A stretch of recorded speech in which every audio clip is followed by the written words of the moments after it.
यदा यदा हि धर्मस्य। आज हम लगभग 5 श्लोक का पाठ करेंगे और एक बहुत ही महत्वपूर्ण श्लोक पर चर्चा करेंगे।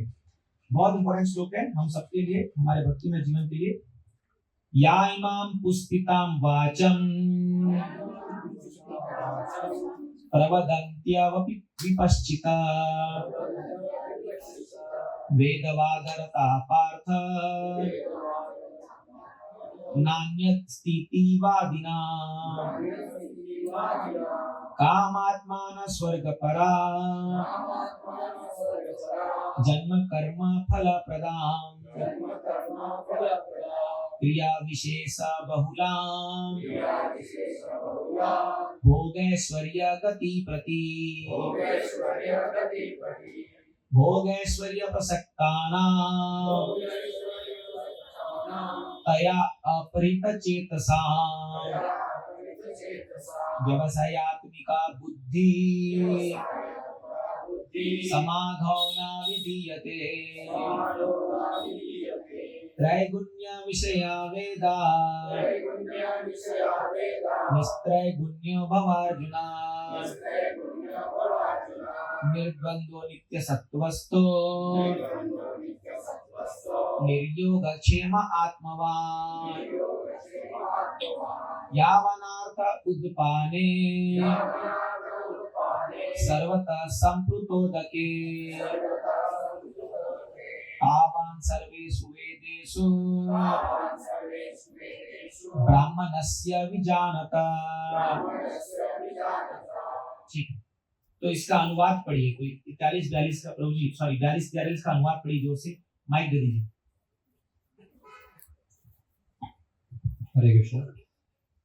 अल्पज्ञानी मनुष्य वेदों के उन अलंकारिक शब्दों के प्रति अत्यधिक आसक्त रहते हैं जो स्वर्ग के प्रति अच्छे जन्म, स्वर्ग प्राप्ति, अच्छे जन्म, शक्ति इत्यादि के लिए विविध सकाम कर्म करने की संतुति करते हैं। इंद्रिय तृप्ति तथा ऐश्वर्यमय जीवन की अभिलाषा के कारण वे कहते हैं कि इससे बढ़कर और कुछ नहीं है। एक मिनट फिर आगे बढ़ेंगे। तो देखिए इस बात को समझिए, अभी लास्ट जो हमारा क्लास हुआ था उसमें भगवान ने क्या कहा था? व्यवसायात्मिका बुद्धि एके कुरु नंदना बहुशाखानंताश्च बुद्धय अव्यवसायिना। ध्यान पूर्वक समझने का प्रयास कीजिए कैसे श्रृंखला चल रही है आगे। तो भगवान बताते हैं कि अगर आपको भक्ति करनी है, दृढ़ भक्ति, तो आपकी बुद्धि कैसी होनी चाहिए? व्यवसायात्मिका होनी चाहिए। व्यवसायात्मिका मतलब है जैसे बिजनेसमैन, तो हमारे दशरथ क्या ने क्लास किया था इस पर। व्यवसाय का मतलब होता है बिजनेसमैन। आप कभी, मैं मारवाड़ी घर से आता हूँ और मारवाड़ी घरों में आप कभी नोट गिनते देखना चाहिए आप लोगों को। तो जब वो लोग गले में बैठते हैं ना, दुकान के गले में आप देखते होंगे, तो सामने से कितनी गाड़ी चल जाए, कितना हॉन्किंग हो, कितना आवाज हो, इनका कैलकुलेशन बराबर होता है। जैसे बात करते नोट गिन सकते हैं, पता है आपको? हमारे मारवाड़ियों में एक कंपटीशन होता है नोट गिनने का। तो कितने कम समय में आप नोट गिन सकते हो, तो ये कंपटीशन होता है। क्यों? क्योंकि इनको पैसे से बहुत लगाव होता है। एक नोट मिस नहीं होगा। इनका गणित बहुत जबरदस्त होता है, आप जाके देख लीजिए। ये जो वास्तव में जो वैश्य कम्युनिटीज को बोलते हैं ना, बिजनेसमैन क्लास, तो इनका जो गणित होता है बहुत स्ट्रांग होता है। तो ये लोग एक एक पैसा पैसा का हिसाब रखते हैं, है ना। तो मेरे पिताजी जब पहले वो बोलते हैं रोकड़, बोलते हैं इसको रोकड़। तो शाम को जब आते थे अपने बिजनेस से तो बोलते थे रोकड़ मिलाना है। रोकड़ मतलब आज सुबह मेरे गले में कितना पैसा था और अभी कितना है, वो बराबर डेयरी में होना चाहिए। अगर 5 रुपए भी अगर इधर उधर हो गया ना, तो 2 घंटा निकाल देंगे ये लोग। 5 रुपए कहाँ गया, ऐसे होते हैं। मैं क्यों बता रहा हूँ, इसको बोलते हैं व्यवसायात्मिका बुद्धि। ये वर्ड वहीं से आया है। व्यवसाय मतलब बिजनेस, व्यवसाय मतलब व्यवसाय बिजनेस। तो वैसी बुद्धि चाहिए। अगर किसी व्यक्ति को भक्ति करना है तो वैसी बुद्धि चाहिए। वैसी बुद्धि वाला क्या सोचेगा? अरे मेरा 5 बर्बाद हो गया, मैं एक माला जप कर लेता। समझ लो ना। अरे ये टाइम फालतू में, मान लो कोई आपसे आ गया, वो गॉसिप कर रहा है, कोई आपसे अननेसेसरी बात कर रहा है, तो आप क्या बोलोगे? अरे इतना समय तो मैं भागवतम का एक चैप्टर पढ़ लेता, या मैं कुछ सेवा कर लेता, है ना। तो ऐसा बुद्धि आपको होना चाहिए। ऐसा ही है ना। जैसे अभी हमारे श्रीकांत पिलामण नहीं है, वो बेचारे बहुत डांट खाते हैं मुझसे। क्यों? जैसे मान लो मैंने उनको भी कहा 6:30 बजे मुझे निकलना है यहाँ से, तो 6:30 में गाड़ी पे आ गया और मान लीजिए वो नहीं है, तो फिर उस दिन क्लास हो जाएगा। अगर वो 2 मिनट लेट आए, क्योंकि आपकी वजह से मेरा 2 मिनट खराब हो रहा है, समझ आप। तो वैसे ही मैं एक एग्जांपल दे रहा हूँ, तो बेचारे बहुत विनम्र भक्त है, कुछ बोलते नहीं है, लेकिन पॉइंट क्या है, हमें कोई अधिकार नहीं दूसरों का समय बर्बाद करने के लिए, है ना। तो कुछ काम धाम नहीं है तो बैठ के माला जप कीजिए या गीता भागवत पढ़िए, समय को व्यर्थ नहीं करना। इसको बोलते हैं व्यवसायत्मक बुद्धि का फिक्स्ड अप है, क्या करना है सब लाइन अप है, इतना समय ये होगा, ऐसे होगा, ऐसे होगा। आप जब ये जीवन जिएंगे ना, तब आप भक्ति में आप समय की वैल्यू कर पाओगे। कई लोग होते हैं जो घंटों घंटों एक ही दुकान में बैठ के बस ऐसी गप मारते मारते पार कर देंगे, जैसे कुछ है ही नहीं जीवन में, जाके बैठेंगे और क्या चल रहा है घर में, क्या चल रहा है, उसके घर में क्या चल, तेरे को क्या मतलब है भाई, तेरे घर में क्या चल रहा है वो देखना पहले, है ना। ऐसे ही बता रहा एग्जांपल, तो लोग जाते हैं फालतू में टाइम वेस्ट। इस खासकर माताओं में बताते ना फोन कर करके कि मैं कहीं तो सुन रहा था कि एक माता जी अगर दूसरे अपने मान लो बहन या मायके में बात कर रही है, तो वो नहीं, या मान लो 2 लोग मिलते हैं तो वो लोग बातचीत करना कब बंद करेंगे, ठीक है बाकी बात हम फोन में कर लेंगे। जब वो ये बोल दे मतलब बंद होने वाला है, मतलब बाकी रह गया है, 1-2 घंटा गपशप करने के बाद बाकी रह गया है। तो ये स्वाभाविक नेचर है हम सबका, बट दिस इज नॉट, ये भक्ति के लिए कंड्यूसिव नहीं है समय व्यर्थ गंवाना। इसलिए एक भक्तों का बहुत बड़ा लक्षण होता है अव्यर्थ कालत्वम, एक समय भी वेस्ट नहीं करते, एक समय भी, मतलब एक मोमेंट भी वेस्ट नहीं करते। आप देखोगे प्रभुपाद जी के जीवन में, आप उनकी जीवनी पढ़ोगे तब समझ आएगा, एक सेकंड वेस्ट नहीं करते थे। मतलब कृष्ण, इसलिए आप जितने कृष्ण कॉन्शियस बनोगे, जितने आप कृष्ण में भक्ति में आगे बढ़ोगे, उतना आप समय का रिस्पेक्ट करोगे, क्योंकि हमको करना बहुत काम है। मैं बता रहा था ना, इतने सारे प्रोग्राम्स है, बहुत काम करना है, लेकिन समय बहुत कम है। तो ये जीवन कम लगता है, इतना सेवा करना है भगवान का, इतने सारे मंदिर खोलने, इतना प्रचार करना है, समय कम है। कई बार मन ऐसा लगता है कि अगर हमारा 2-3 पार्ट एक्सपैंड हो जाता तो कितना अच्छा होता है, एक उधर बेचते, एक इधर बेचते, एक इधर बेचते, इन क्या करें, कि शरीर है। तो पॉइंट ये है कि भक्तों का सेवा का इतना आतुरता रहता है कि वो एक समय वेस्ट नहीं करना चाहते हैं, ये होता है व्यवसायत्मक बुद्धि। अब भगवान बता रहे हैं इस श्लोक में 42-43 में, किस प्रकार से ये जो लोगों की व्यवसायत्मक बुद्धि है वो डाइवर्ट हो जाती है, वो भटक जाती है। बड़ा बड़ा इंटरेस्टिंग चीज है ये। आप अगर लिंक समझोगे भगवान कैसे समझा रहे हैं, तो यहाँ डिस्ट्रैक्शन कैसे होता है वो भी भगवान सिखा रहे हैं, कैसे आदमी डिस्ट्रैक्ट होता है। तो सबसे पहले जो भगवान बता रहे हैं आदमी डिस्ट्रैक्ट होता है स्वयं शास्त्रों से ही। अगर आप शास्त्र पढ़ रहे हैं और आप शास्त्र, फॉर एग्जाम्पल जैसे कि पितृपक्ष चल रहा है, ये बड़ा अच्छा टॉपिक आ गया अभी ये पितृपक्ष में, और जैसे मान लीजिए अभी किसी के घर में किसका देहांत हुआ है, तो जनरली उस समय गरुड़ पुराण पढ़ते हैं, है ना। तो अभी हमारे प्रभु जी के पिताजी चल बसे, तो उनके घर में गरुड़ पुराण पढ़ रहे हैं। तो अभी क्या होता है, ये गरुड़ पुराण पढ़ा जाता है किसके लिए, जो चला गया उसके लिए कि जो है उसके लिए?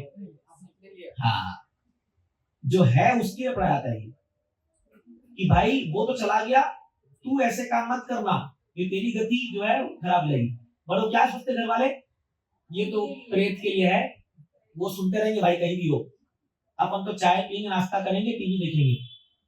कोई बैठता है गरुड़ पुराण बैठने में, कोई बैठता है, अगर बैठ भी क्या मान लो उसको कुछ समझ में आ नहीं रहा है, और जो ब्राह्मण पढ़ रहा है वो भी बोला भैया मेरा तो दक्षिणा रेडी है तो मैं तो पढ़ लेता हूँ, कुछ समझ नहीं आता किसी को।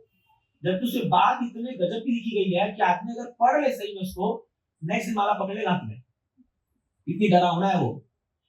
अगर आप समझ जाओगे ना गरुड़ पुराण में क्या लिखा है, तो उसी रात को आपको सपने में दिखेंगे यमदूत, इतना डरावना लिखा गया है, बट आदमी व्यक्ति समझता नहीं है। तो ये जो पद्धति बनाई है गरुड़ पुराण पढ़ने की, हमारे पूर्वजों ने बनाई है ताकि जो जीवित है वो सीख ले कि भाई क्या करना चाहिए क्या नहीं करना चाहिए, बट वो नहीं समझता है। तो क्या होता है, कई बार जब हम शास्त्र पढ़ते हैं, बट हम शास्त्र पढ़ने का हमारा गोल क्लियर नहीं, क्यों हम पढ़ रहे हैं, तो आप भटक जाओगे। फॉर एग्जाम्पल, कई लोग जब वेदास पढ़ते हैं, तो जब वो वेद में पढ़ते हैं स्वर्ग के बारे में, अरे स्वर्ग में इतनी अप्सराएं हैं, इतनी है, जैसे आप अन्य धर्मों में जाइए, उनको यही बोल के लुभाते हैं, तुम जाओगे वहां तुमको मिलेगी परिया, ये सब। तो उनका मन, अरे यार ऐसी इस जन्म में तो मैं बहुत दुखी पा रहा हूँ, कम से कम ऐसा काम कर दूं कि जन्नत मिल जाए मेरे को और वहां जाके मेरे को बड़ा एंजॉयमेंट मिले। तो कई बार वेदों को पढ़ करके जब हमारा मन, यहाँ भगवान क्या बोले, वेदवाद रता, जब हमारा मन वेदों के उन फलों में चल जाता है कि मुझे तो स्वर्ग जाना है। अब स्वर्ग क्यों जाना है उसको? इंद्र तृप्ति करने के लिए। बोले यहाँ तो उतना भोग इंद्र तृप्ति नहीं मिल रहा है, स्वर्ग जाकर के मैं मजा उठाऊंगा।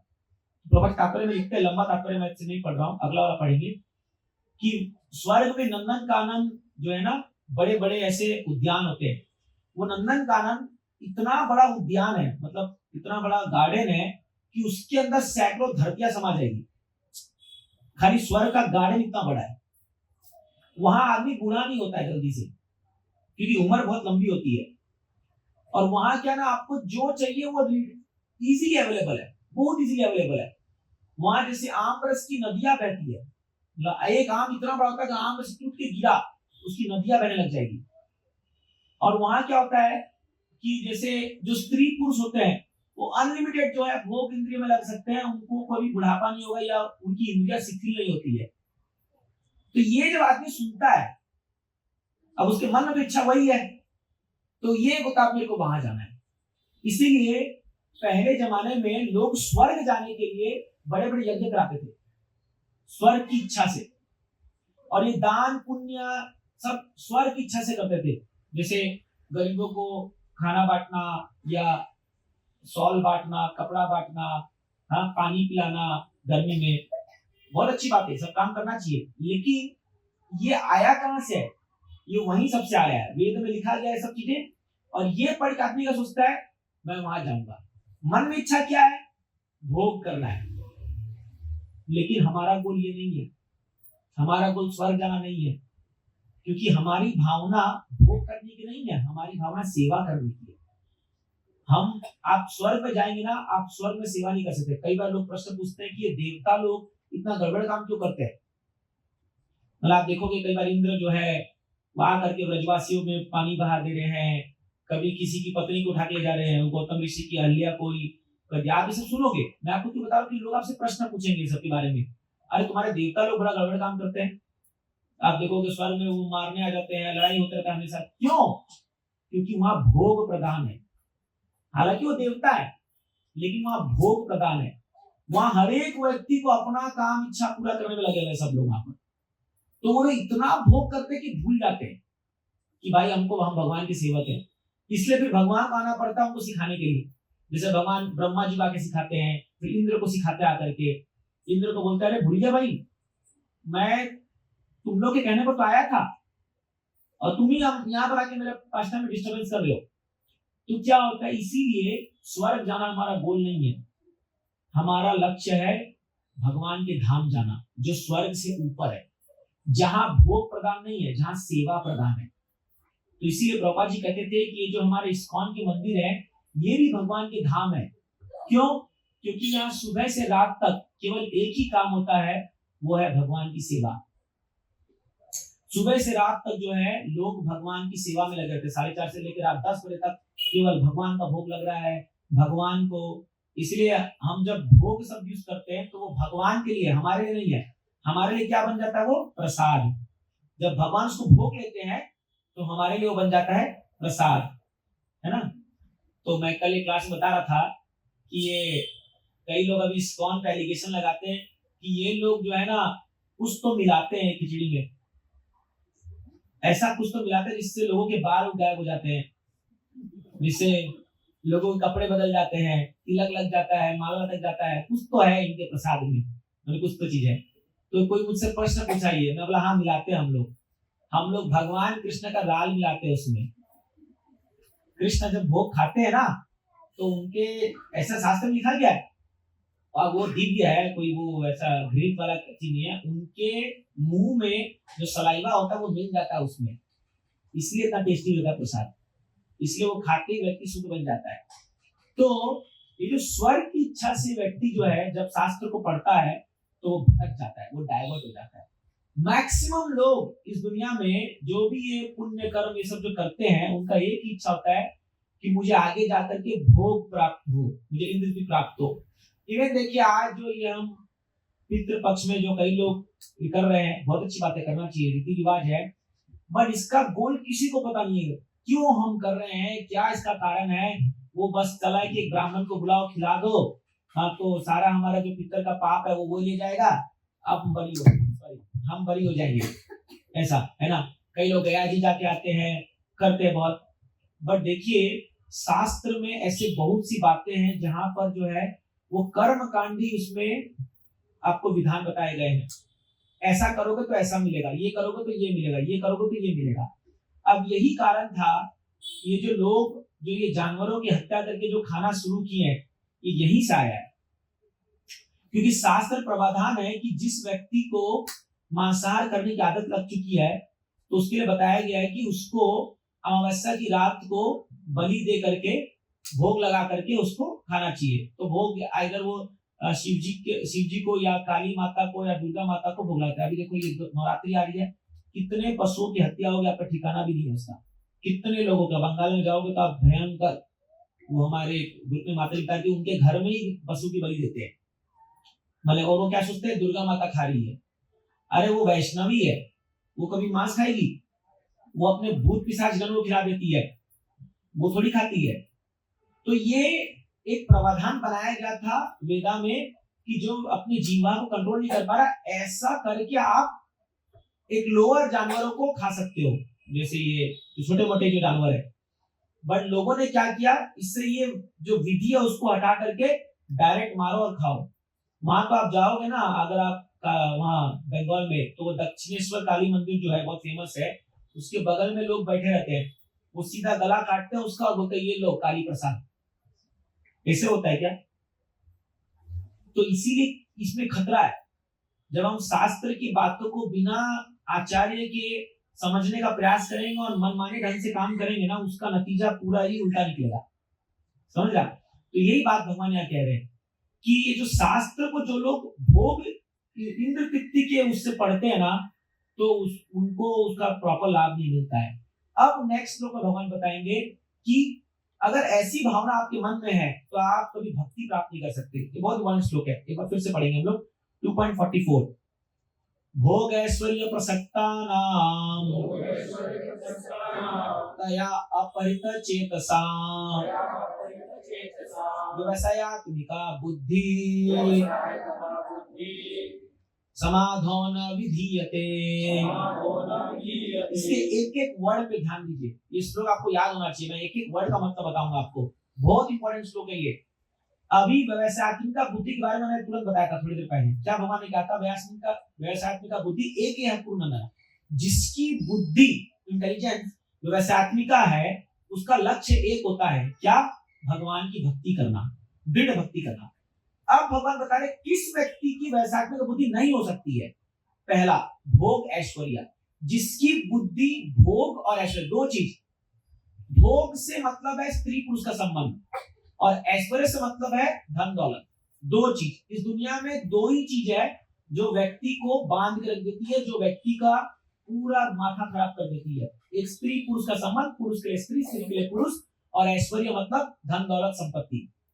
तो भगवान पहले बोल रहे भोग ऐश्वर्य प्रसक्तानाम प्रकृष्ट रूपेण असक्तानाम, मतलब जिसकी बुद्धि भोग और ऐश्वर्य में आसक्त हो गई है, वो व्यक्ति केवल दिन भर यही सोचता है कि कैसे धन कमाऊं और कैसे इंद्रिय तृप्ति करूं।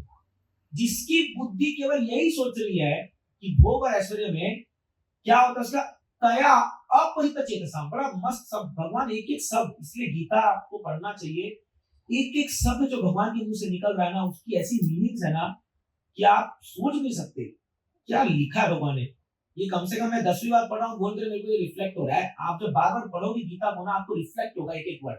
आज जब मैं इसको प्रिपेयर कर रहा था तो एक एक वर्ड का मतलब मेरे को अपने आप आ रहा था, क्योंकि आज जितना पढ़ोगे ना भगवान रिवील करते हैं। अब देखिए, अपहृत मतलब सब क्या होता है? अपहरण करना, किडनैप करना। हाँ, तया उस व्यक्ति का किडनैप हो जाता है। क्या किडनैप होता है? चेतसाम, उसकी चेतना, उसकी चेतना हाईजैक हो जाती है, किडनैप हो जाती है। अब आप देखिए, जब कोई व्यक्ति किडनैप करता है, जैसे मान लीजिए किसी घर से किसी बच्चे को किसी गुंडों ने किडनैप कर लिया, ठीक है, तो किडनैप के बाद क्या करते हैं वो लोग? एक फोन आता है, फिल्म में देखा होगा, आपका बच्चा हमारे कब्जे में है, अगर उसको जिंदा देखना चाहते हो तो भेजो 2 करोड़ 1 करोड़, जितनी उसकी कैपेसिटी उतना। इसको बोलते हैं रैंसम या फिरौती बोलते हैं ना, फिरौती बोलते हैं शायद, फिरौती मतलब इतना दोगे तो बच्चा वापस मिलेगा। अब देखिए भगवान भी यहाँ अपहरण शब्द यूज क्यों कर रहे हैं? क्या होता है जब व्यक्ति भोग और ऐश्वर्य में आसक्त हो जाता है तो उसकी जो चेतना, ये भोग और ऐश्वर्य किडनैप हो जाती है, किडनैप। तो दिन भर खाली वही सोचता रहेगा, कैसे भोग मिलेगा, कैसे ऐश्वर्य मिलेगा, कैसे भोग मिलेगा, कैसे ऐश्वर्य मिलेगा। अब इसका रैंसम क्या है, इसका फिरौती क्या है? इंडल्जेंस। वो आपकी चेतना को जब तक वो गलत काम में न लगा दे तब तक वो मानेगा नहीं। मतलब ये आपसे वो गलत काम करा के ही रहेगा। अगर आपकी चेतना भोग और ऐश्वर्य में आसक्त हो चुकी है, आपकी बुद्धि, तो जब तक आप वो गलत काम न कर लो तब तक ये छोड़ेगा नहीं। देखिए अब होता क्या है, मैं थोड़ा खुल्लम खुला बोल रहा हूं क्योंकि ये सामाजिक प्रॉब्लम है। और मैं कल एमजीएम कॉलेज में 120 बच्चों को क्लास लेके आया, तो कॉलेज वालों ने इस्कॉन पे अप्रोच किया है कि उनके 550 बच्चों को हमें 3 महीना तक कोर्स सिखाना है, तो उसमें से एक सेक्शन मैं ले रहा हूँ क्लास हर फ्राइडे को। अब कॉलेज वाले इतने परेशान हो चुके हैं बच्चों से कि वो बोल रहे हैं भैया इस्कॉन ही कुछ कर सकता है। तो वो हमारे पास आए और अब हम जाके उनको पढ़ा रहे हैं, यही वैल्यू एजुकेशन पढ़ा रहे हैं उनको। तो मैं कल उनको खुल्लम खुला बोला, मैं सबसे पहले उनको दिखाया कि जो बंगाल में जो रेप केस हुआ, तो जो रेप केस होने के बाद इंटरनेट में एक सर्वे हुआ कि 10 अगस्त से लेकर 20 अगस्त तक 10 दिन में लोगों ने क्या सबसे ज्यादा सर्च किया इंटरनेट पे। गूगल में सर्च मारते हैं ना हम लोग, कुछ भी चीज ढूंढते हैं तो अभी दुनिया में, भारत में बहुत प्रचलन हो रहा है कि नौकरी नहीं मिल रही है, लोग जो खाली बैठे हुए हैं, काम धंधा नहीं है, ये नहीं है। तो सबसे ज्यादा नौकरी के बारे में ढूंढना चाहिए लोगों को। अगर नौकरी से लोगों को आसक्त है, उनका इंटरेस्ट है, तो नौकरी ढूंढना चाहिए। तो एक सर्वे आया कि लगभग 20 से 25% लोग जो है वो नौकरी ढूंढे, मतलब 20-25% नौकरी को सर्च किया सारे साइट्स में। लगभग 17 से 18% लोगों ने पश्चिम बंगाल सर्च मारा ये केस के बारे में। और बड़े हैरान कर देने की बात है, 90% लोगों ने पोर्नोग्राफी सर्च मारा है 10 दिन के अंदर में।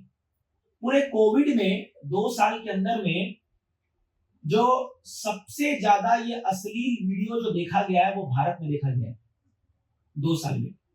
और आपको बड़ी हैरानी होगी, गांव के बच्चे सबसे ज्यादा इसमें वो पाए गए। शहर तो फिर भी छोड़ दो, गांव के बच्चे, क्योंकि गांव में अभी घर घर इंटरनेट आ गया। अभी ये जियो जब आया तो फ्री में बांटा इंटरनेट, तो ये तो बहुत बढ़िया काम है, हमने इंटरनेट ला दिया। पर उन लोगों को पता नहीं है, उन्होंने एक जनरेशन पूरी खराब कर दी है। गांव में बच्चों काम धाम तो है नहीं, खेत में जाके बैठ जाते हैं। और मैं आपको क्यों बता रहा हूँ कि मैं गाँव से आए हुए बच्चों का, मैं उनसे मिलता हूँ जुलता हूँ तो बता रहा हूँ, इतनी बुरी हालत है, इतनी बुरी हालत है कि उन बच्चों को कुछ पता नहीं वो कर क्या रहे अपने जीवन में। अब वो इंटरनेट में देखते हैं सारे वीडियोस, सारे ये, ठीक है। और जब देखते हैं, जो चीज आप देख रहे हो वही आप करोगे, और फिर उनके अंदर वो काम वासना जाग जाती है और वो गलत काम कर बैठते हैं। ये वही बता रहे थे हम यहाँ पर, भोग ऐश्वर्य प्रसक्तानाम। जब आपकी, इसलिए क्या हम देख रहे हैं, हम कैसे लोगों से मिल रहे हैं, इस पे अगर ध्यान नहीं दोगे तो वो दिन दूर नहीं है जब हमसे पाप कर्म हो जाएगा। इसलिए खास ही बच्चों को बचाइए। मैं तो बार बार पेरेंट्स से कहता हूँ, बच्चों को बचा लीजिए। आपको तो लग रहा है मोबाइल पकड़ा दिए उनके हाथ में, बट इतना घातक हो सकता है ये कि आप सोच भी नहीं सकते कि उस दिन आपको ही उसका जुर्माना भरना पड़ेगा, फिर और कोई थोड़ी समाज को देख के हंसेगा नहीं। तो ये भगवान बता रहे, अपहृत चेतसाम, अपहरण कर लेता है, और जब तक वो उससे वो काम नहीं करा लेगा तब तक वो मानेगा। जैसे अजामिल एक दृश्य देख के आया था अपने ये जंगल में, और जब तक वो वैश्याओं को घर में बुला करके सारे कुकर न कर लिया तब तक उसका मन माना नहीं। समझिए आप इस बात को, इतना पावरफुल होता है ये चीजें। तो इसलिए क्या है, आज भारत में ये बहुत बड़ी समस्या है, और गांवों के बच्चे तो होलसेल में इसके शिकार बन रहे हैं, होलसेल में। और लत लग गई। एक बार मैं जबलपुर में क्लास देने गया था, क्लास में 3 बच्चे आए, एक के बाद एक, प्रभु जी पर्सनली मिलना है, प्रभु जी पर्सनली मिलना है। मैं तो समझ गया क्या है, मतलब ठीक है आओ, तो रूम बंद करके पर्सनली, सबकी सेम समस्या। बोले प्रभु जी फंस गए हम लोग, ना पढ़ाई में मन लग रहा है ना कुछ कर। कल की बात बता रहा हूँ आपको, मैं आपको एकदम फैक्ट बता, कल क्लास देने के बाद मैं 2 घंटा क्लास दिया कल कॉलेज में। एक बच्चा आया, सोचो 18 साल का बच्चा, वो मेरे को बोलता है कि सर मुझे ऐसा लगता है कि मैं फालतू जी रहा हूँ दुनिया में, मेरा कोई दरकार नहीं है दुनिया को। बोले भाई तेरी उम्र कितनी हुई है? बोला 18 साल। बोले तू जिया ही कितना है अभी तो जीवन स्टार्ट हुआ है, तुम अभी से हार मान गए। बोला तुम्हारे घर परिवार के बारे में सोचो, माँ बाप, बोले माँ बाप को बड़ा भाई संभाल लेगा, मुझे ऐसा लग रहा है मुझे नहीं जीना चाहिए। बताइए, सोचिए। अब वो तो एक बच्चा था, ऐसे कितने बच्चे बैठे होंगे वहां पर, किसको ठिकाने किसको नहीं, क्या चल रहा है। तो समाज जो एक दिशा में जा रहा है ना, मतलब आप और 5-10 साल रुकिए, अगर कुछ नहीं किया गया ना तो आप देखोगे जो हाल होगा यहाँ पर। इसीलिए हम बार बार लोगों से कह रहे हैं कि भैया गीता को संभाल लो, पकड़ लो, घर घर में जाके प्रचार करना जरूरी है इसका, नहीं तो बहुत बुरा समय देखने वाले हम लोग। क्योंकि भगवान यह कह चुके हैं पर्याप्त चेतसाम, और पूरी दुनिया यही एड्रेस कर रही है, और भोग करो और ऐश्वर्य कमाओ, पैसा लाओ, खाली पैसा लाओ, भोग करो, पैसा लाओ, भोग करो। कोई भी सुखी नहीं है, कोई एक आदमी भी सुखी नहीं है ये चीज को। कोई अगर इस दुनिया में भोग और ऐश्वर्य से सुखी हो गया, उसको ला कर रख दीजिए, जो बोलोगे मैं करने को तैयार हूं, एक भी बंदा नहीं मिलेगा, एक भी, क्योंकि हो ही नहीं सकता वो चीज। भगवान क्या कह रहे हैं, देखिए नेक्स्ट स्टेटमेंट, वयसात्मिका बुद्धि, उस व्यक्ति की जो बुद्धि है वयसात्मिका कभी नहीं, समाधो न विधीयते, उस व्यक्ति की बुद्धि कभी भी कोई भी एक पर्टिकुलर चीज में समाधि नहीं रख सकती है। समाधि मतलब कोई भी आप जो काम कर रहे हो उसमें एक निष्ठ होकर के आपका कंसंट्रेशन पावर जो बोलते हैं होना। तो जब तक आपका मन भोग और ऐश्वर्य में लगा रहेगा, आप कोई भी काम को कंसंट्रेट होकर नहीं कर सकते हो, ना विधीयते, पॉसिबल नहीं है।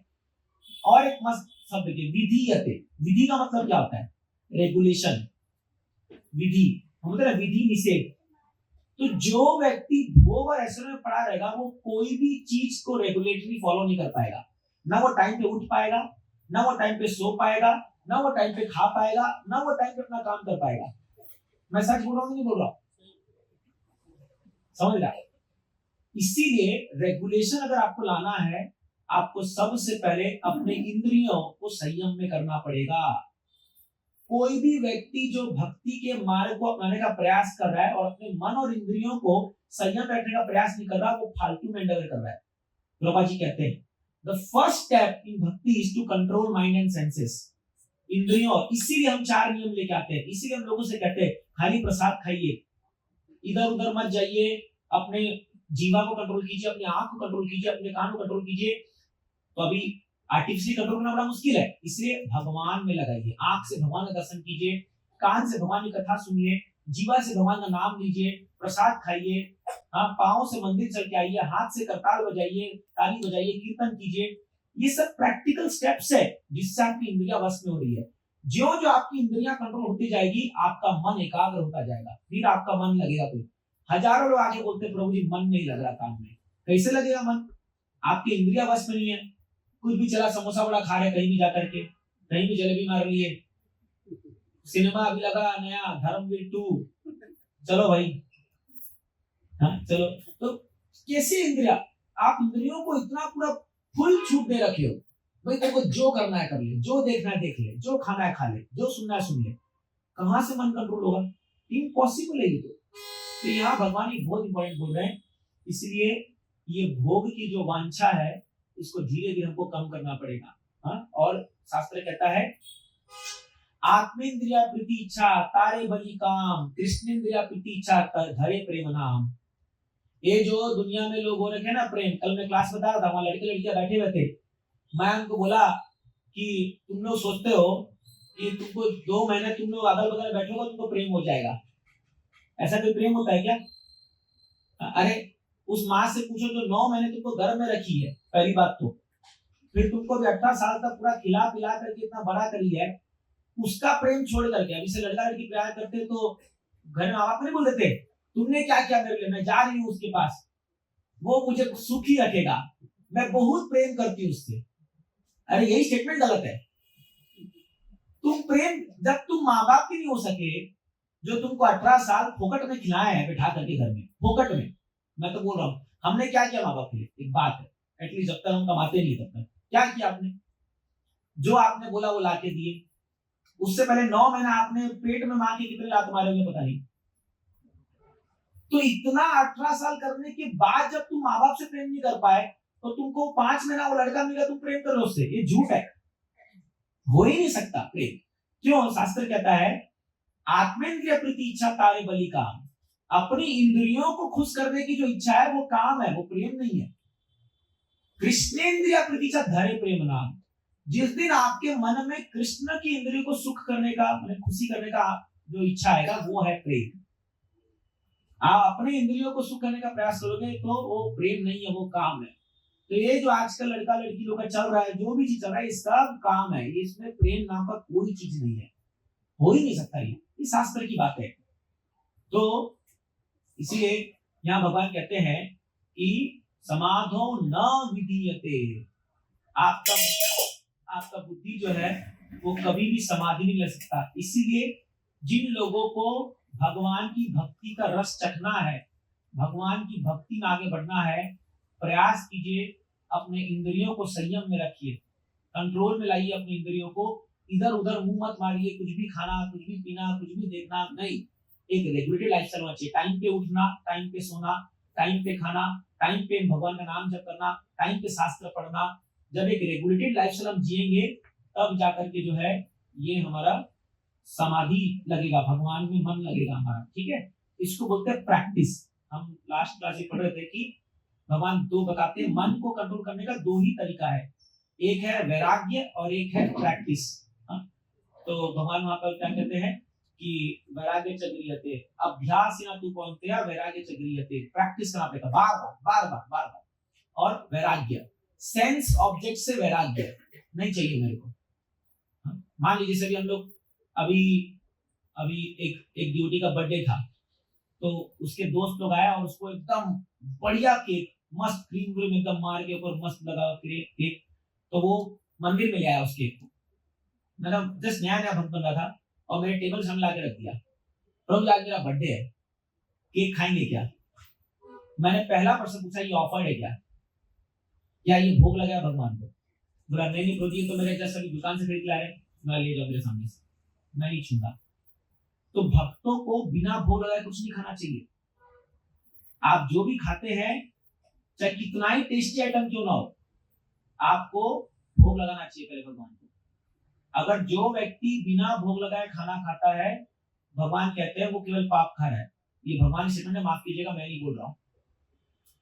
तो एक आदत तो पहले ही डालिए, धीरे धीरे अपने घरों में जो भी आप बनाएं, पहले भगवान के फोटो के सामने तुलसी पत्ता डाल करके, घंटी बजा करके उनको ऑफर कीजिए। आपको मंत्र नहीं पता, कोई बात नहीं, खाली हाथ जोड़ के बोलिए भगवान आप खाइए करिए, और 2 4 5 मिनट रख दीजिए, या 3 बार हरे कृष्ण मंत्र बोलिए। आपको भोग लगाने का मंत्र है, वो भी आपको सिखाएंगे धीरे धीरे, वो पूरा मंत्र है उसका। लेकिन अगर कुछ नहीं हो रहा है, तो जय श्री चैतन्य मंत्र बोल के 3 बार महामंत्र बोल करके भगवान को आवेदन कीजिए, भगवान खाइए या खाइए। भगवान खाते हैं, अगर आप प्रेम से खिलाओगे। पत्रम पुष्पम फलम तोयम यो मे भक्त्या प्रयच्छति। भक्ति से अगर खिलाओगे, भगवान खाते हैं। जब भगवान सनातन गोस्वामी का दाल बाटी खाने को आ सकते हैं, इस जो मतलब खाली आटा का गोला है, प्रेम से दिया हुआ है, तो जब भगवान विदुरानी का केला का छिलका खा सकते हैं, तो हमारे हाथ का बना हुआ चावल का सब्जी क्यों नहीं खाएंगे? वो तो थोड़ा टेस्टी है ही, समझ रहे कि नहीं? तो खाते हैं भगवान। और केवल प्रसाद खाइए, देखिए आपके घरों में कैसे चेंजेस आता है। घर में सबसे बड़ी समस्या भी ये हो रही है कि लोग भोग ले, पहले कल्चर था, आप गांव में जाइए, पहले सबके घर में विग्रह होते थे और सब भोग खाते थे। आजकल ये रेस्टोरेंट, कैफे, ये सब कल्चर आ गए, शुरू हो गया। पहले कोई रेस्टोरेंट नहीं होता था, बता दो मेरे को, वैदिक काल में कोई रेस्टोरेंट कुछ नहीं। अरे घर में इतना खाना पड़ता था कि बाहर जाने की दरकार ही नहीं है। मैं बताया था लास्ट क्लास, पहले घर में खा करके बाहर जाकर के शौच से खाते थे, आजकल उल्टा, बाहर अनंगा खा के आएंगे और घर में गंदगी फैलाएंगे, वो भी रूम के अंदर, समझ है ना? तो ये पूरा जो वेस्टर्न कल्चर जो आ रहा है हमारे देश में, ये पूरा बिगाड़ चुका है चीजों को। प्रभुपाद जी रेवोल्यूशनरी थे, शिला प्रभुपाद जी ने ये सिखाया। अब देखिए हमको जैसे आदत है कि हम तो बिना ऑफर का खाते नहीं है, तो रेस्टोरेंट का काम खत्म, हमको क्या, इसलिए मंदिर के सामने जो रेस्टोरेंट है वो तो फेल हो जाएगा, बर्बाद हो जाएगा जब, कौन खाएगा जाकर के। हाँ, जो भक्त सीरियस नहीं है वो फिर भी खा सकते हैं, बट अगर फिर भी आपको टेस्टी तो हमारा गुप्ता रेस्टोरेंट है वहां खा लो, इसीलिए प्रभुपाद जी ने मंदिर में रेस्टोरेंट खोला। बट प्रयास कीजिए, देखिए आप घरों में अपना अच्छे से प्रसाद बनाइए और ये भले ही आप ज्यादा टेस्टी ना हो लेकिन आप संतुष्ट हो जाओगे। ऐसा बोला गया है जो व्यक्ति 7 साल तक केवल अगर भगवान का प्रसाद खा रहा है तो उसके शरीर के एक एक सेल्स चेंज हो जाते हैं, उसके शरीर के एक एक जो नस है वो बदल जाएंगे, पूरा शरीर पवित्र हो जाएगा। 7 साल 7 इयर्स, तो अभी से स्टार्ट कीजिए, प्रयास कीजिए और ये पॉसिबल है। आप देखोगे, मैंने देखा है घरों में सब बदलते, नॉनवेज तो ऐसे छूट जाने से पता नहीं, केवल भोग लगाना शुरू कीजिए भगवान को, तो ये पहला स्टेप है ना। दूसरा, आप सत्संग आते हैं, मंदिर जाइए, अपने घरों में अपने पिक्चर हटा करके भगवान के फोटो लगाइए। आजकल हम घरों में घुसते हैं, बड़े बड़े घरों में मी एंड माई फैमिली, बड़ा सा, उसमें वो सेठ बन के बैठा हुआ है और उधर वो सोफे में वो मालकिन बैठी हुई है, बगल में बच्चे बैठे हुए हैं। अरे वो कब 15 साल पहले का फोटो है, तुम बूढ़े हो चुके हो, अभी उसको लेकर प्रभु जी आप है क्या? हाँ, कभी तो हम जवान थे। अरे वो हमारा शरीर चला गया, अभी उसको याद देखोगे तो रोना आएगा। या मान लो बच्चों ने खिंचाया, फैसला कर बच्चे ही फरार हो गए अमेरिका, तो ये टेम्पररी है। मैं खरी व्यंग्यात्मक बोल रहा हूँ, आपका परिवार से स्नेह बना रहे, बट भगवान का फोटो लगाइए। ऐसा कहा गया, साइकोलॉजिकली प्रूव्ड है कि अगर आपके बेडरूम में या आपके डाइनिंग हॉल में अगर भगवान की बड़ी तस्वीर है, वो पॉजिटिव एनर्जी को अट्रैक्ट करती है। या कोई महान प्रभुपाद जी का फोटो, कोई महान व्यक्ति का फोटो अगर आपके रूम में लगा हुआ है, स्पेशली जहां आप सोते हैं अगर उसके ऊपर, इसलिए आप हमारे आश्रम में जाइए, वो पूरा चारों दीवार में फोटो ही फोटो लगा हुआ है। जैसे प्रभु जी के ऊपर गुरु महाराज का फोटो लगा है बड़ा सारा, इधर मेरे ऊपर ही मैं ला रहा हूँ पूरा, अभी इधर प्रभुपाद जी का फोटो है। क्यों? आप जैसी सुबह उठो पहले भगवान का दर्शन हो, है ना, जैसी पहले सुबह उठे पहले भगवान का दर्शन हो। तो रात को सोते वक्त प्रणाम करके सोइए, भगवान धन्यवाद, आज का दिन आपने एक और दिन मेरे को जिया दिया, एक और दिन मैं जिंदा हूँ। और नेक्स्ट दिन उठो तो बोलो भगवान एक रात कट गई बिना मरे या बिना कुछ हुए। कई लोग सोए सोए रह जाते हैं, ऐसा होता है ना, साइलेंट अटैक आता है, खत्म कहानी। पॉइंट ये सब छोटी छोटी चीजें मैं आपको बता रहा हूँ, ये कीजिए। अपने घरों में भगवान का फोटो लगाइए, राधा माधव, इतने सुंदर सुंदर फोटो है। अरे अभी मैं पुणे गया था, तो मैं पुणे में जहाँ रुका हुआ था, तो जस्ट जहाँ मैं रुका था उसके ऊपर एक सुंदर फोटो था, उसमें कृष्णा राधा रानी के लिए बांसुरी बजा रहे हैं। मैं जैसी इस फोटो को देखा, मैं बस 2 मिनट खड़ा रह गया वहीं पर। अभी मैं ऑर्डर किया, फोटो मंगा रहा हूँ मैं वृंदावन से। इतना सुंदर था उसका जो भाव था, मतलब भगवान अपने राधा रानी के लिए जो भाव में बजा रहे हैं, अरे ये सब देखना चाहिए आपको, मेडिटेट होता है इससे, वो आपके दिमाग में बार बार आएगा। तो आपको जो है कोई भी सुंदर, आप हमारे वृंदावन का फोटो, राधा श्याम सुंदर फोटो लगा लीजिए, देखिए, अरे वो राधा रानी को आप देख लोगे ना, आप 5 मिनट खड़े जाओगे, इतनी सुंदर भगवान का रूप है, भगवान का जो तो वो सब लगाइए। आजकल तो और एक नया चलन है, कोई फ्लावर का फोटो लगा देंगे, कोई घास फूस का फोटो लग जाएगा। ये पिकासो, लियोनार्डो विंसी क्या बनाते हैं यही लोग जानते हैं, और लाख के लाख बिकती है फोटो, कुछ भी बना देंगे फोटो। आप बड़े बड़े होटल में जाइए ना, 5 स्टार होटल में, क्या मतलब है उसका, कोई सेंस ही नहीं है। अब कोई बोलेगा आपको पता नहीं, उसका सेंस नहीं है, बट नजरिया चाहिए। अरे नजरिया जो भी है, उसका फायदा क्या है? उसका फायदा कुछ नहीं है। और तो और आप तो यकीन नहीं मानोगे, कभी कभी हम लोग बड़े बड़े घरों में जब प्रोग्राम जाते हैं, उनके बाथरूम चल जाइए आप, हे भगवान, मैं सच बोल रहा हूं, मैं बाथरूम में ऐसे ऐसे फोटो लगा के रखे, आप देखोगे तो वो डिवोटी बोलता है कि इससे अच्छा तो मैं कंट्रोल कर लूंगा अपना प्रेशर को, यहाँ नहीं जाऊंगा। इतनी गंदी मेंटालिटी लोगों की हो चुकी है आज के दिनों में, आप सुन नहीं सकते हो। खैर, हमें ऐसा नहीं करना है। हम जो भी भक्ति कर रहे हैं अपने घरों में, आप जो बहुत सीनियर ड्यूटी घर जाओगे ना, जैसे फॉर एग्जांपल चतुना जी को दिखा जाइए, राधिका माता जी आज है नहीं, माता जी आएगी सर, उन्हें घर में जाइए, चारों तरफ फोटो ही फोटो खाली भगवान का, जिस तरफ से घुमा लो। और इस्कॉन के सारे डीटीज के, जैसे यहाँ हमारे मुंबई में 4 मंदिर है, राधा गिरधारी, राधा रास बिहारी, राधा मदन मोहन, राधा गोपीनाथ, चारों के फोटो आपको दिखेंगे। जहां देखो कृष्ण ही कृष्ण, क्या मस्त है। तो ऐसा घर होना चाहिए जहां जाए कृष्णा कृष्णा कृष्णा, तब जाके चेतना, आंखों को संतुष्टि मिलेगी। समझे? आप कानों की बात जरूर करते हैं, आप जब सुबह नहाने जाते हो या कुछ, कीर्तन लगा दो, मोबाइल में कीर्तन लगा दो, या प्रभुपाद जी का आजकल टेप आता है, उसमें पेन ड्राइव होता है, वो लेक्चर लगा दो। 5 मिनट भी अगर आप प्रभुपाद जी को सुन लोगे ना हर दिन, केवल 5 मिनट, आपका पूरा दिन देखिए कैसा जाता है।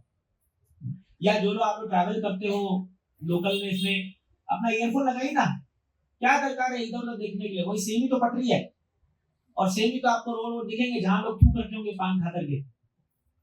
समझ रहे हो कि नहीं?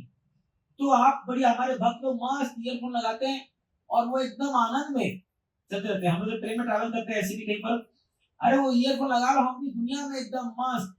निचोड़ा ही बोलता है, प्रदीप ने खुश के खिलाफ, अरे मस्त कीर्तन चल रहा है, कई बार हम आते लग जाते हैं ट्रेन में से, इतना आनंद आता है, इतने अच्छे अच्छे कीर्तन होते हैं हमारे इस्कॉन में, आप सुनोगे तो आपका पूरा क्या, पूरी चेतना एलिवेट हो जाएगी पूरी, इतना गजब, और इतना गजब गजब कथाएं हैं। सुनिए, नहीं है तो हमारे ही चैनल में 250 लेक्चर है, पता है आपको? हमारे गीता वाले चैनल में अभी 250 लेक्चर हो चुके हैं हृदय माधव प्रभु की कृपा से। तो सुनते रहिए, कितना, मुझे सुनने बोर हो गए आप लोग, है लेकिन फिर भी सुनते रहिए। तो क्या है, कानों को भी उसका खाना चाहिए, और वो है कीर्तन, हरि कथा, हरि कीर्तन, सुनिए उसको। तो ये आपको अपनी आदत बनानी होगी। नाक के लिए आप भगवान को सुबह इत्तर, इत्तर तो मिलता है, आप परफ्यूम मारते लोग, दियो सड़ा हुआ सट में जो हम लोग परफ्यूम मार के जाते हैं, उससे अच्छा इत्तर भगवान को भगवान को ऑफर कर दीजिए और अपने पीढ़े में डाल दीजिए। एक रुई में इत्तर लेकर के, हमारे मंदिर में 100 रुपए का एक बोतल मिलता है, उसमें गुलाब है, सैंडलवुड है, सब कुछ है, उसको लगाइए, खाली भगवान को दिखाइए और अपने या तो बिड़वे में डालिए या जेब में डाल लीजिए, आप भी महकोगे, और जो आपके पास है बोले यार क्या लगाया है, कितना मस्त महक रहा है। समझ रहे ना? और वो दीजिए है क्योंकि वो भगवान को भोग लगा है, भगवान को सुनना है। आप देखिए मंदिर में हर दिन इत्तर चढ़ता है भगवान को, तो ऐसे नासिका को हम लोग पवित्र कर सकते हैं। तो ऐसे हर इंद्रियों के लिए हमारे पास ऑप्शन है, और ये छोटी छोटी बातें आप खाली ये करते जाओगे ना, देखिए आपका शरीर धीरे धीरे दिव्य बनता जाएगा, और ये जो भोग वृत्ति है वो सेवा में बदल जाएगी। कोई भी चीज इस दुनिया में जो भगवान के संपर्क में आती है वो पवित्र हो जाती है, कोई भी चीज। तो इसलिए कोई भी चीज आपको यूज करना है, उसको भगवान को अर्पण करके यूज कीजिए। देखिए जीवन कैसा बनता है। मैं प्रैक्टिकल बात बता रहा हूँ, लाखों लोग इसको फॉलो कर रहे हैं इस्कॉन में, ये पॉसिबल है, ये होगा, आपको खाली फॉलो करना है। आपको लगा कैसे बदलेगा, मेरे घर में तो लोग नहीं मानते, आप स्टार्ट तो कीजिए, दादा भगवान की शक्ति पे विश्वास रखिए, सब हो जाएगा। जैसे अभी हमारे एक माता जी के घर में, वो खाली माता जी भक्त है, तो उसके हस्बैंड और वो भक्त नहीं थे, तो वो लोग नॉनवेज बनाते थे, तो माता जी को बड़ा अजीब लगता था, ये 16 माला जप करती है, और ये तो कई बार जब प्रसाद बनाने की बात होती थी तो बोलती थी प्रभु जी हम कैसे बनाए, हमारे तो किचन में सब बनता है, सब ये है। तो मैंने कहा माता चिंता मत कीजिए, आप भक्ति कीजिए, भगवान कुछ तो वैसा करेंगे। अभी कुछ दिन पहले क्या योजना हुई है कि उनकी सास जो है वो दूसरे घर में जा रही है, कुछ तो जो भी उनका ट्रांसफर है, कुछ हुआ जो भी हुआ, अब इनके लिए पूरा नया किचन बनने जा रहा है। इनके हस्बैंड ने पूरा इनका नया किचन बना रहे, नए वेसल्स के साथ, बोले अब यहाँ पर एक्सक्लूसिवली खाली भगवान के भोग बनेगा। ये उनकी भक्ति का असर है। भगवान ने उनके हस्बैंड के मन में डाल दिया कि भाई इसको तू नया किचन बना, तो सोचो पूरा घर में नया किचन बना के दे। तो होता है चीजें, मैं देखा उन लोगों की जैसी जिंदगी बदलती है। तो आप भी प्रयास कीजिए, तब हम जाके इस श्लोक को हम सार्थक कर पाएंगे। भोग ऐश्वर्य प्रसक्तानाम तया चेतना, अपनी चेतना को भोग और ऐश्वर्य में अपहरण मत होने दीजिए, नहीं तो एक बार चला गया तो वो जाएगा नहीं, मतलब वापस आना बड़ा मुश्किल है। यहाँ पर मैं आपको एक कथा बताना चाहता हूँ, जो कथा परम पूज्य प्रबोधान सूत्री महाराज ने बताई थी, कैसे एक भक्त भी डेविएट हो सकता है, डिफ्लेक्ट हो सकता है। बड़ी सुंदर कथा है ये, और जो आप लोग कथा में आओगे सुनोगे, बाकी काफी लोग नए हैं तो नहीं सुने थे। ये कथा है यमुनाचार्य की। हाँ, वो यमुनाचार्य जिन्होंने एक बहुत सुंदर श्लोक लिखा है, वो श्लोक मैं आपको अंत में बताऊंगा, पहले उनकी कथा सुन लीजिए। ये यमुनाचार्य जो थे, ये बचपन में गुरुकुल में पढ़ते थे, और इनके गुरु जो थे बड़े विद्वान थे। संस्कृत के श्लोक इनको सब कंठस्थ थे, पूरी गीता भागवतम सब कुछ पढ़ते थे, एकदम स्कॉलर थे। तो एक बार क्या हुआ, एक दिग्विजय पंडित उनके गांव में आया और उसने चैलेंज किया। उसने कहा, यमुना 9 साल का बालक था, उसको कहा, अरे कहाँ है तेरा गुरु, बुला उसको, अभी हराऊंगा यहीं पर। तो ज्यादा जो स्कॉलर बन जाते हैं ना, उनको घमंड आ जाता है थोड़ा सा कि मैं बहुत बड़ा विद्वान पंडित हूँ। तो ये यमुना को बड़ा खराब लगा कि मेरे गुरु को अपमानजनक शब्द बोल रहा है, तू ता करके बोल रहा है। तो बोला, अरे मेरे गुरु क्या दरकार है, मैं हूं ना, गुरु क्या दरकार है, मैं हूं ना, मैं ही काफी हूं तेरे को हराने के लिए। ये बोला, तेरी ये कहां से आ गया बालक, बोला तू हराएगा मेरे को। तो ये भी अपने ऐट में था, एकदम अहंकार में आकर के बोला, अगर तू मेरे को हरा दिया ना, तो तू जो मांगेगा मैं वो दे दूंगा। तो बोले ठीक है, वो बोला, जो यमुना बोला ठीक है वो तो देखेंगे, लेकिन ये जो तर्क वितर्क होगा ये राजा के सामने होगा। अब ये जो शास्त्र का जो दिग्विजय पंडित था, ये पंडित जो है राजा का खास दरबारी व्यक्ति था। जैसे आप देखोगे राजघराने में जो है, राजघराने में एक पुरोहित होते हैं और जो लोग उनके शास्त्रीय विद्वानों लोग होते हैं, और राजा जो है वो शास्त्रों का वहां पर जो है उनका सब सुनते थे, उनसे कुछ कुछ कंपोज करके लोग सुनते थे। तो क्या हुआ, ये जो यमुना है ये बोला ये राजघराने में सबके सामने होगा। तो ये राजा को बोला, अरे मेरे को एक लड़का चैलेंज किया है। तो राजा बोला ठीक है, एक सभा आयोजन की जाए और वहां पर शास्त्रार्थ होगा इन दोनों के बीच में। तो राजा बैठा और रानी बैठी। रानी को ये 9 साल के बालक को देख करके जो है बड़ा दया आ गया, और रानी का इसका तेज देख करके, इस बालक का जो उसका तेज उसके शरीर से निकल रहा था और उसकी तपस्या वो देख करके रानी बोली कि मुझे तो लग रहा है आज कुछ अनहोनी होगी, आज तो मुझे लग रहा है कि ये बालक हराएगा इसको। तो राजा का घमंड थोड़ा चाट गया।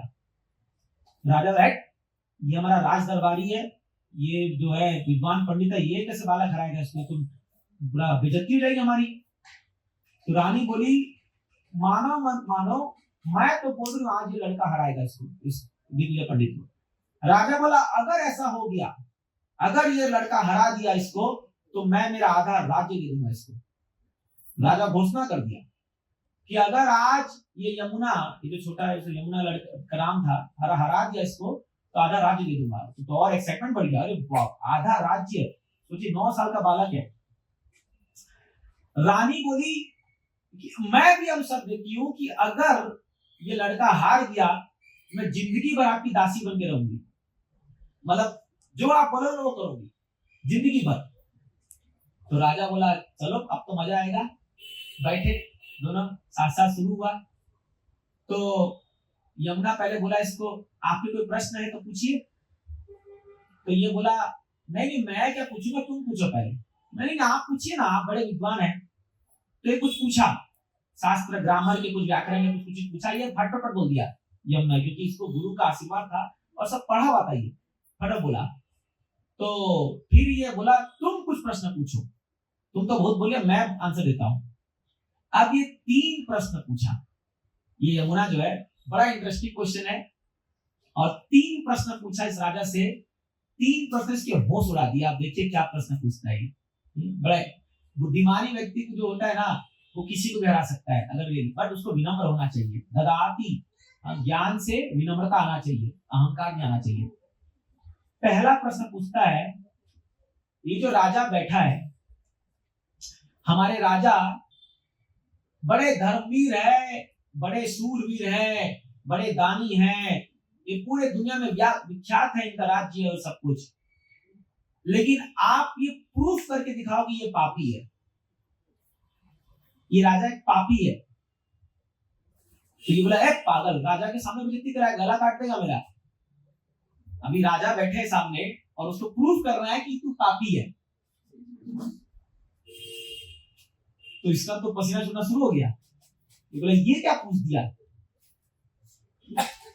तो ये बोला, ये कोई क्वेश्चन नहीं है, डिस्क्वालीफाइड, क्वेश्चन वो नहीं है। तो बोला, मैं प्रूफ करूंगा ना। बोला, मैं प्रूफ करूंगा। तो बोला, दूसरा प्रश्न कुछ और पूछो। तो बोलता है ये जो रानी है इसका बड़े विख्यात है, बड़ी सतीव्रता है, बड़ी चेष्ट है, अपने पति के प्रति बड़ी श्रद्धावान है और वो है, लेकिन आप प्रूफ करके दिखाओ कि ये असती है, ये अनचेष्ट है, इसमें दोष है। ये बुला रहे पागल मरवाएगा क्या तू? मैं तो राजा को पापी बोल रहा है, रानी को बोल रहा है कि तू असती है। ये बोला ये संभव नहीं है, तो पूरा हड़बड़ाने लग गया। जब अहंकार टूटता है ना तो पूरा छटकाने लग गया एकदम।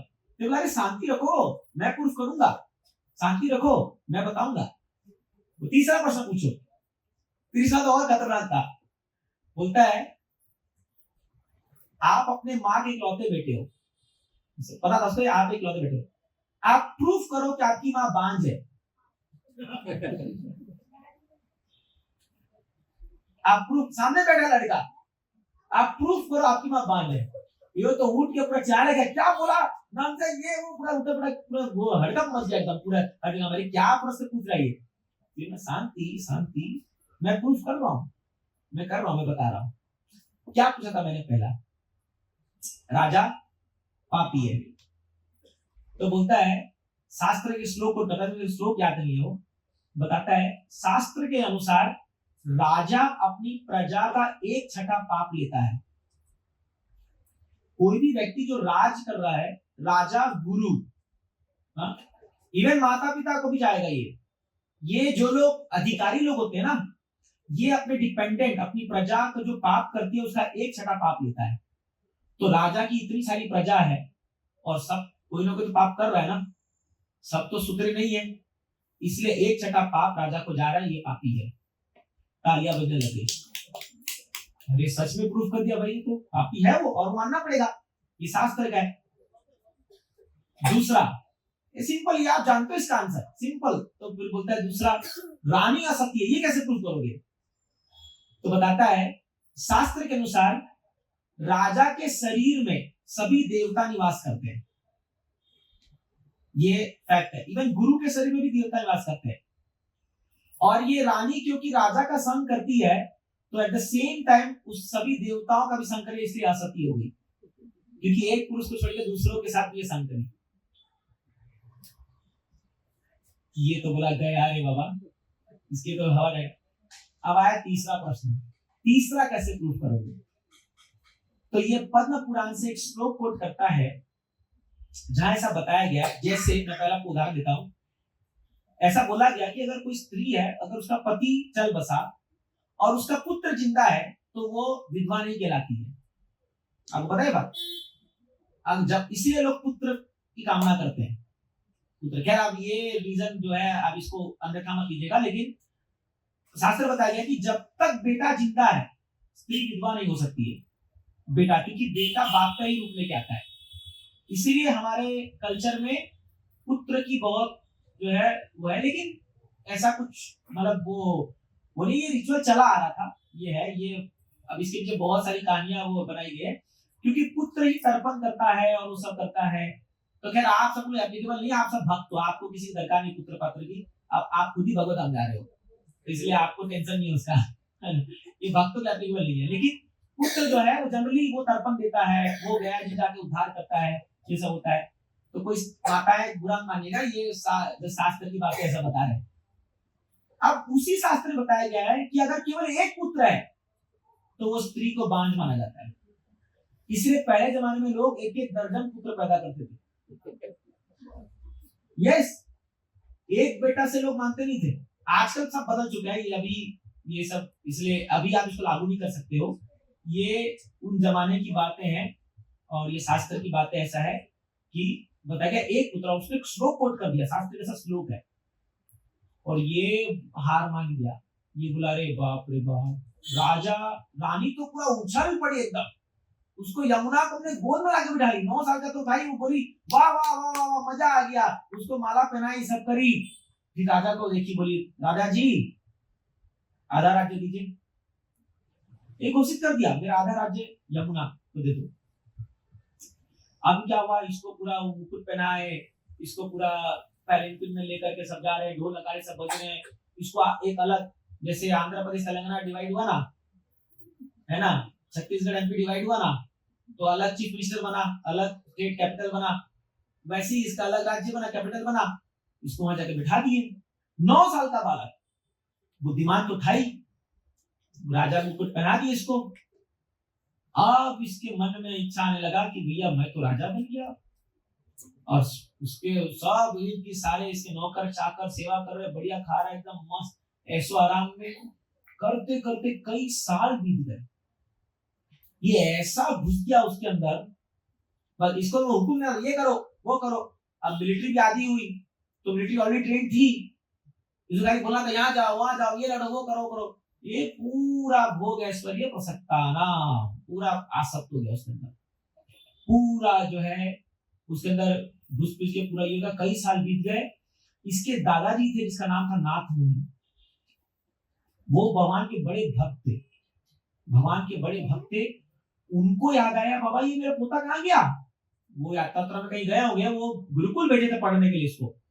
जब वापस आए, पहले व्हाट्सएप या फोन नहीं था, भाई तू कैसा है, लोगों को पता ही चला था लोग कहाँ है। इसलिए आप देखो पहले जब लोग तीर्थ में जाते थे बद्रीनाथ और ये, तो लोग जो है बोलते थे अंतिम यात्रा है, मतलब आया तो आया, नहीं आया तो गया, फोन फान तो कुछ था नहीं। इसलिए जब घर से निकलते थे ना बूढ़े बुजुर्ग लोग तीर्थ यात्रा पे, तो उनको प्रणाम वराम करके वो जाते थे, भैया मेरे को देखोगे तो बहुत अच्छी बात, नहीं देखोगे तो बस मेरा फोटो लगा देना। क्योंकि आजकल तो 5 घंटे में 50 कॉल हो जाएंगे। अरे कहाँ हो, वो बैठ के वहां पर बदला मिला थोड़ा वैराग्य भी आ रहा होगा मन में कि अब संसार को छोड़ना है, करना है। फोन आएगा, अरे घर में चिंटू बीमार है, अरे ये है वो है, या ऐसा कुछ परेशान कर देंगे लोग। ये मोबाइल ऐसा आ गया है, इसीलिए अब आजकल हम लोग को भी जब जब करते ना, मैं मोबाइल स्विच ऑफ कर लेता हूँ आजकल, क्योंकि मन में रहता किसी का फोन आ जाएगा। जब कर हरे कृष्ण कोई फोन तो नहीं आ जाएगा, कोई व्हाट्सएप तो नहीं आ जाएगा, मन पागल कर देता है। तो ये नाथ मुनि जो है आए, देखे तो गायब हो गया है, कई साल बीत चुके हैं। नाथ मुनि एक बहुत अच्छा कुक था। अभी क्या हुआ, ये जो यमुनाचार्य था, यमुना आचार्य तो बाद में बने, ये इनको तरह तरह की जो है ना बहुत अच्छा इनको पकवान बना खिलाते थे अलग अलग। तो नाथ मुनि ने एक कुक को पकड़ा, उनको पता चल गया था कि ये राजा तो बन गया, बहुत अच्छा पकवान खा रहा है। तो उसको बोला तू एक काम कर, तू जा इस राज्य में, और ये जो राजा है ना इसके लिए एक स्पेशल प्रकार की सब्जी बना, हर दिन सब्जी बना और एकदम टेस्टी बनाना, एकदम मैंने वो कुक खाली सब्जी बनाता था। तो वो जाकर के सब्जी बनाया और 2 महीना तक उसको खाली सब्जी दे रहा था। और ये हर दिन ये जो राजा है वो सब्जी के साथ ही रोटी खाता था। कई बार हमारी स्पेशल सब्जी होती है उसके साथ, वो सब्जी हर दिन खा रहा है। 2 महीने बाद ये बंद कर दिया ना, ये कुक जो है। अभी कहां से आता था कहां गया कोई पता नहीं। तो राजा ने बोला जो सब्जी का है, तो वो बोला अरे वो तो कुक आ नहीं रहा है, 3-4 दिन हो गए तो दिखा ही नहीं हमको, वो तो जो वो पता नहीं कहां चला गया, तो पूरे ढूंढ के लाओ उसको। तो वो ढूंढ के लाया, तो उसको बोला, वो जो कुक था वो राजा के पास आया, बोला तुमने सब्जी क्यों नहीं बनाई। तो बोला राजा वो सब्जी एक पर्टिकुलर एरिया में उगती है और जो है ना वहां जाके उसको लाना पड़ता है, और अभी वो खत्म हो गई है, और अभी आप जब जाओगे मेरे साथ चलिए। बोले कहाँ है वो एरिया कहाँ है जहाँ ये उगती है, इसका फसल जहाँ होता है वो मुझे बताइए। तो बोली चलिए राजा मैं आपको लेके चलता हूँ, मैं आपको तभी बताऊंगा ये चीज जब आप मेरे साथ अकेले चलोगे, खाली मैं और आप चलेंगे पालकी में। बोला हाँ चलो चलो चलो। तो रास्ते में जाते जाते क्या किया ना, ये बोलने लगा कि जब ये जा रहे यमुना, तो ये धीरे धीरे जो है ना ये भगवत गीता के श्लोक गाने लग गया। ये जो कुक था, क्योंकि इसको सिखा के दिया था इसके दादाजी ने। अब दादाजी जा चुके थे, उनको नाथ मुनि तब तक स्वर्ग मतलब स्वर्ग को नहीं भगवत धाम जा चुके थे। तो ये जब जा रहा है, ये गाया जा रहा है देहिनोऽस्मिन् यथा देहे कौमारं यौवनं जरा तथा देहांतर प्राप्ति मुह्यते मातस्मैस्तु कौन्तेय, ऐसे श्लोक गाए जा रहे हैं गीता के। अभी ना अभी कुछ काम तो है नहीं, यमुना बैठा हुआ ऐसा श्लोक सुनी जा रहा है। अभी जब कुछ ये 9वां अध्याय आया और कुछ श्लोक से कान में पड़े जो उसके फेवरेट थे, ये बोला तुम कौन हो। तो बोला राजा आपको याद है आपके दादाजी नाथ मुनि इतने साल बीते भूल गया अपना परिवार सब कुछ, ये भोग ऐसे हो सकता नाम। बोला हाँ क्या हुआ उनको, कहाँ है वो नाथ मुनि? बोले वो तो जा चुके हैं लेकिन आपके लिए वो एक बहुत बड़ा खजाना छोड़ के गए हैं, बहुत बड़ा खजाना आपके लिए छोड़ के गए हैं वो। बोला क्या, कहाँ, जल्दी लेके चलो मेरे को, कहाँ जाना है? इसको सब याद आने लग गया, पूरा श्लोक लोग सब कुछ गीता होता सब लोग। बोला अरे बाप रे बाप इतने साल बीत गए, मैं ये कहाँ गया गीता, कहाँ गया भागवत, कहाँ गया वो सब शास्त्र, तो सब ये पूरा पागल हो गया, बावला हो गया। बोला मैं तो सब खो चुका हूँ अभी। बोला राजा चलिए चलिए, ये आपको मैं खजाना दिखाता हूँ जहाँ भगवान आपको छोड़ के गए। आपके दादाजी ये लेके जाते हैं इसको श्रीरंगम और रंगनाथ जी के विग्रह का दर्शन कराते हैं भगवान का। जब उनका पट खुलता है श्रीरंगम ना, श्रीरंगम में जब उनका पट खुलता है और ये भगवान का चेहरा देखता है, ये जो रोता है फूट फूट करके। बोला बताओ मैं ऐसे बड़े खजाने को छोड़ करके ये भोग ऐश्वर्य फंस चुका था, और उस दिन से पूरा राजपाट छोड़ करके फिर ये बनते यमुनाचार्य, और ये जा करके आगे गुरु बनते रामाचार्य जी के, बहुत महान आचार्य बनते हैं यमुनाचार्य। तो देखिए कभी कभी क्या होता है, यही जो हमारे जो आचार्य लोग हैं, हाँ हमारे गुरुजन जो है, ये हमारे लिए बहुत बड़ा धन छोड़ के गए। ये शास्त्र प्रभुपाद जी आप देख लीजिए, प्रभुपाद जी हमारे लिए बहुत बड़ा धन छोड़ के गए। ये शास्त्र, भगवान के विग्रह, भगवान के मंदिर। कोई कुत्ते को भगा दो भाई, बाहर वाले इतना हल्ला कर रहा है, वो कथा में मग्न हो गए। तो ये धन अगर अपन छोड़ करके ये भोग ऐसे पड़े हुए हैं, तो हमारी हालत यही हो जाएगी यमुना के सेज जैसे। इसीलिए प्रचारक लोग आते हैं, प्रभुपाद ने नियम बनाया है सत्संग का। जब आप सत्संग में आते हो और जब हम ये सब श्लोक पढ़ते हैं, आपको बताते हैं, तब आपका वो जाग जाता है अंदर से। हम सब में लोग जो है कोई ना कोई जन्म में इसका पाठ किए हैं। यस, आप देखना, मैं आपको यकीन से कह सकता हूं कि हम जो ये अभी पूरा कोर्सेस ले रहे हैं गीता में, कोई एक ऐसा श्लोक आएगा जिसको आपको तुरंत याद हो जाएगा। मैं बता रहा हूं मेरा अनुभव। भागवतम में एक श्लोक आता है 10वें स्कंद में, ब्रह्मा जी भगवान की प्रार्थना में कहते हैं, वो श्लोक मैं आपको पढ़ के बता सकता हूँ। ज्ञाने प्रयास उतपास्य नमंत एव जीवंति सन्मुखदीय भवदीय वार्ता स्थाने स्थित सुदिगतान तनुवान मनोभी ये प्रयास अजितो जितो से तैस्त्रिलोक्यम। इस श्लोक को मैंने एक बार खाली पढ़ा था, एक बार, और मुझे कंठस्थ हो गया था एक बार। मैं आज तक नहीं समझ पाया, जबकि उसके आगे पीछे के श्लोक मेरे को याद नहीं हो रहे। मैं कई बार पढ़ा हूं, याद नहीं हो रहा, बट ये श्लोक मेरे को सडनली याद हो गया। अब मैं नहीं बोल रहा कि मैं पिछले जन्म का बड़ा भक्त आया था, बट हम सब कोई ना कोई शास्त्र और गीता भागवत पढ़े हुए हैं, तभी हम लोग यहाँ आ रहे हैं। उसको रिवाइव करने की जरूरी है, इसलिए शास्त्र पढ़िए, सत्संग को सुनिए। कब वो जाग जागे आपके अंदर से वो भक्ति का भाव आप नहीं जानते हो, इसलिए सत्संग का कार्यक्रम किया जाता है। क्यों इतनी मेहनत की जा रही है? आपके अंदर से नित्य सिद्ध कृष्ण प्रेम साध्य कबु नए श्रवण आदि शुद्ध चित्त करे उदय। कृष्ण प्रेम जो है वो आपके हृदय में ऑलरेडी बैठा हुआ है, हम कुछ नया नहीं डाल रहे आपके अंदर, वो है आपके अंदर। श्रवण करने से उदय हो जाएगा, सुनते सुनते सुनते सुनते हृदय से उदय हो जाएगा। इसीलिए ये सत्संग होता है। तो अगर आप सत्संग मिस कर रहे हो, माने अगर आप एक भी क्लास मिस किए और मान लीजिए उस क्लास में वही श्लोक आ गया, हरि बोल, गया ना आपका। तो इसलिए एक भी क्लास मिस नहीं करना चाहिए। अच्छा एडवर्टाइजमेंट है ना? तो एक भी क्लास मिस नहीं करना चाहिए प्रोग्राम। जब आप ऐसे आप आतुर बनोगे कि सुनना है सुनना है सुनना है और कथा सुनना है, तब भगवान देखते धरिए अभी तो बड़ा सिंसियर है, ये तो हर प्रोग्राम आता है, ये तो, और पहले आता है बाद में जाता है। फिर भगवान जाग देंगे, अंदर से जगा देंगे, फिर आपके अंदर वो भाव आना शुरू हो जाएगा। ठीक है, अभी कुछ लोग है बोलेंगे चलो रे मन श्री वृंदावन धाम, चल तो जाएंगे, वहां जाके क्या करेंगे? मिलेंगे राधे श्याम? नहीं मिलेंगे। वहां जाएंगे प्रेम मंदिर में जाकर के बोलेंगे ओ प्रेम आ रहा है मेरे को, कुछ ये सब जब तक आप श्रवण नहीं करोगे, बैठ करके सुनोगे नहीं भगवान के बारे में, कहां से प्रेम आएगा?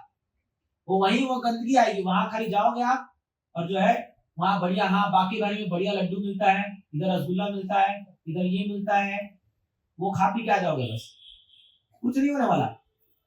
जब तक श्रवण नहीं करोगे भगवान की कथाओं को, भगवान लीलाओं को, तब तक हृदय परिवर्तन नहीं होगा। इसलिए ये जरूरी है, शास्त्र को पढ़ना, श्रवण करना, तब जाके ये उदय होता है।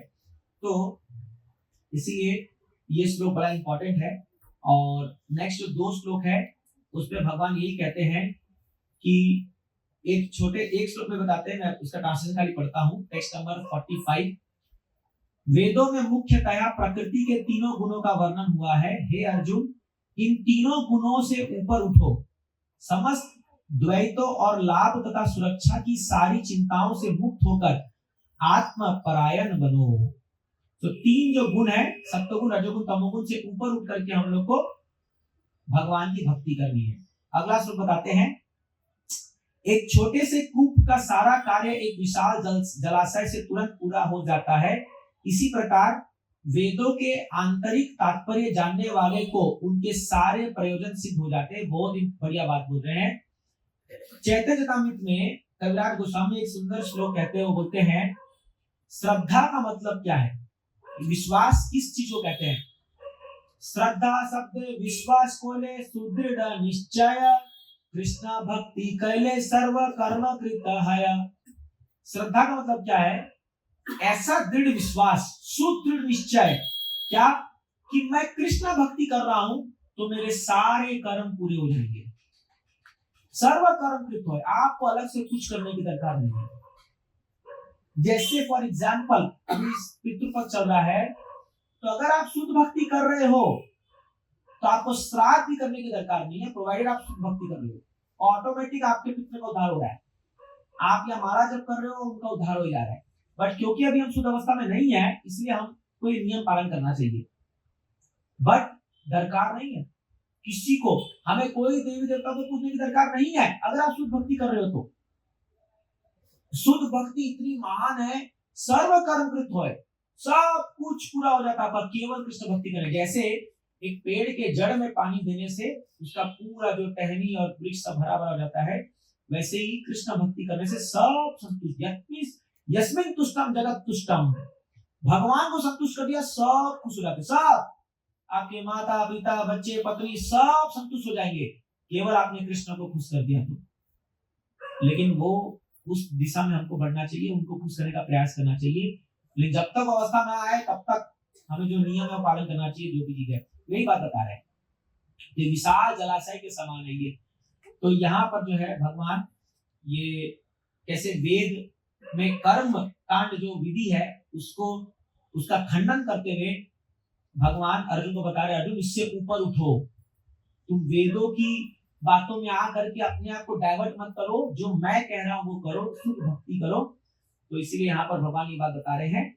और हम लोग फिर जो है नेक्स्ट जो श्लोक आगे से कर्मण्यधिकारस्ते कर्म योग शुरू हो जाएगा। अभी तो ये कर्म कांड को भगवान ने खंडन किया, अब नेक्स्ट कर्म योग शुरू हो जाएगा। ये दूसरा अध्याय जो है इसमें सारे अंगों को बताया गया है, कर्म कांड भी है, कर्म योग भी है, ज्ञान योग भी है, ध्यान योग भी है, भक्ति योग भी है, ये सबका समरी है सेकंड चैप्टर। फिर अलग अलग चैप्टर में विस्तार से बताया जाएगा, वो हम बाद में पढ़ेंगे। तो हम यहीं तक अभी पढ़ के विराम देते हैं, अगले शनिवार फिर टेक्स्ट नंबर 47 सब पढ़ेंगे। मैं आप सबसे रिक्वेस्ट करता हूं कि घर में जाकर के इसके तात्पर्य जरूर पढ़िएगा। श्रील प्रभुपाद जी के तात्पर्य जो है वो बिना पढ़े हमारा ये पूरा नहीं होता है पढ़ाई, तो आप सबको पढ़ना चाहिए घर में जाकर जो तात्पर्य, तब आपको और समझ में आएगा। ठीक है, तो हम ये विराम देते हैं। आज एकादशी हम एक माला जप करेंगे, उससे पहले किसी कोई प्रश्न है? कोई बात नहीं, आज माला भी नहीं है लेकिन सब माला लाए होंगे अपने भी, जो लाए करेंगे तो वैसे करेंगे। किसी का कोई प्रश्न है या कुछ कमेंट है तो आप बोल सकते हैं, जो फिर हम माला जप करेंगे। हाँ पूछो। प्रभु जी आपने बोला कि 44 श्लोक लर्न करना, तो अभी लर्न कर लिया। भोगेश्वर्य प्रसक्तानां तया पर्यक्त चेतनासां व्यवसायात्मिका बुद्धिः समाधो न विधीयते। आप समझ रहे हैं बच्चा क्या होगा पिछले जन्म में सोच रहा, अभी श्लोक याद हो गई, समझ रहे आप। देखिए ये होती है बुद्धि। अभी हम लोग घर जाके पढ़ेंगे, 10 दिन पढ़ेंगे तब जाकर के से याद होगा। तो क्या है, प्रभुपाद जी ने कहा था कि इस इस्कॉन मूवमेंट में ऐसे से लोग जन्म लेंगे जो पूर्व जन्म बड़े बड़े ऋषि महात्मा गण होंगे, वो जन्म लेंगे ऐसे लोग। तो आप खाली इंतजार कीजिए, समय आएगा। बट ऑफ कोर्स हमारा ईगो को हर्ट नहीं होना चाहिए, क्योंकि बच्चे लोग आएंगे हमसे ज्यादा इंटेलिजेंट निकलेंगे।